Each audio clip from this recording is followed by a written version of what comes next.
ভাতটা আস্তে আস্তে হতে থাকুক।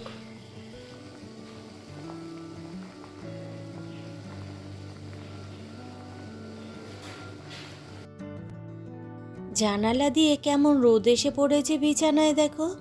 সারা দিনে একবার যদি দেখা না পাই তবে কি ভালো লাগে বলো?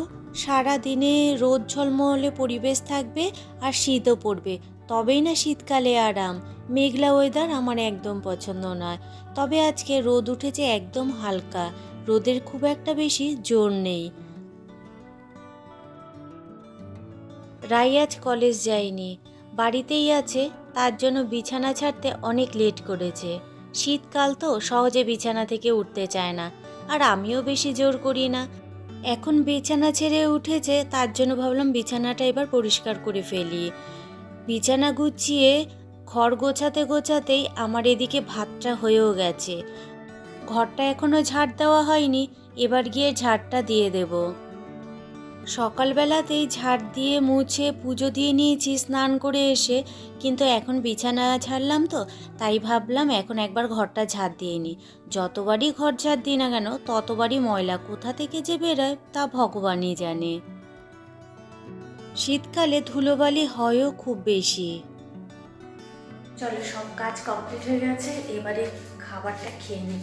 এখন বেলা বাজে তোমার 3টে, আর এখন খাবারটা খেয়ে নিই। চলো, আর তোমাদেরকে দেখাই মাংসের ফাইনাল লুক, তো তোমাদের দেখাইনি, একবার দেখাই। চলো, এই দেখো মাংসের লাল লাল ঝোল।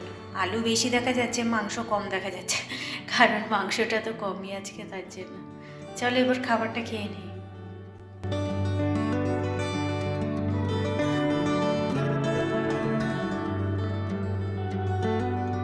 শীতকালে গরম গরম ভাত আর সাথে পাতলা মাংসের ঝোল কেমন লাগে খেতে তোমাদের বলো তো? আমার তো বেশ লাগে। আজ শুধু মাংস ভাত রান্না করেছি। ঘরে বাজার কিছুই নেই, সবই প্রায় শেষ হয়ে গেছে। এখন যেতে হবে বাজারে, তারপরে আবার সবজি এনে মাছ এনে রাখতে হবে। মাংসটা যেটুকু ছিল সেটুকু আজ রান্না হয়ে গেল। মোটামুটি পুরোই বাজার শেষ হয়ে গেছে। যতদিন পুরো বাজার না শেষ হচ্ছে ততদিন আমার বাজারে যেতে একদমই ভালো লাগে না।